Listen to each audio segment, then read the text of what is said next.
On Waterloo Bridge, we checked how many vehicles will have to pay the £12.50 charge and how many will be OK. TfL says thousands will be affected. This is what our filters look like. They're white when they go out.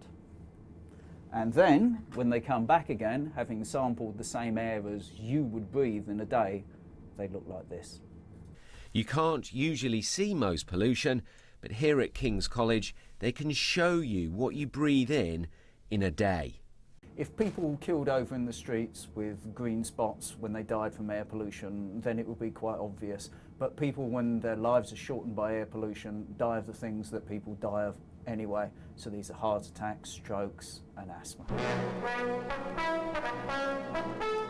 The dangers of diesel aren't new, but previous governments encouraged them to try and cut carbon. And now London breaches healthy limits for toxic nitrogen dioxide. From Monday, petrol vehicles over 14 years old will have to pay the charge, but what this is really aimed at is diesel vehicles. If you have one over 4 years old, you'll have to pay the £12.50 a day, and it runs 24/7. The best way to check if your vehicle is compliant is to go on the TfL vehicle checker. These campaigners, though, want much, much more. We are parents bringing up our children in London, and it's of huge concern to any parent, for ourselves, but particularly for our children and their lungs and their lung health. People are leaving London because of pollution. I know several people who've been moving out since having babies, and I've thought of it too, except all my family lives here.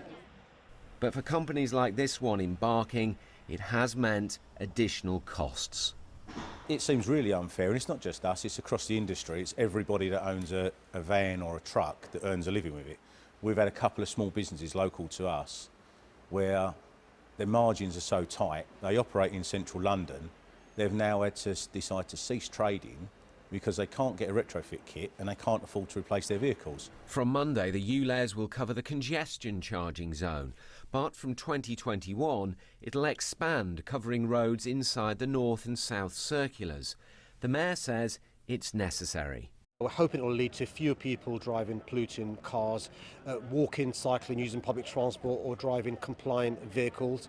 We're hoping it's going to be a success. What you're seeing, I'm afraid, is those people who don't realise that it's important we make progress. Environmentalists want a total diesel ban.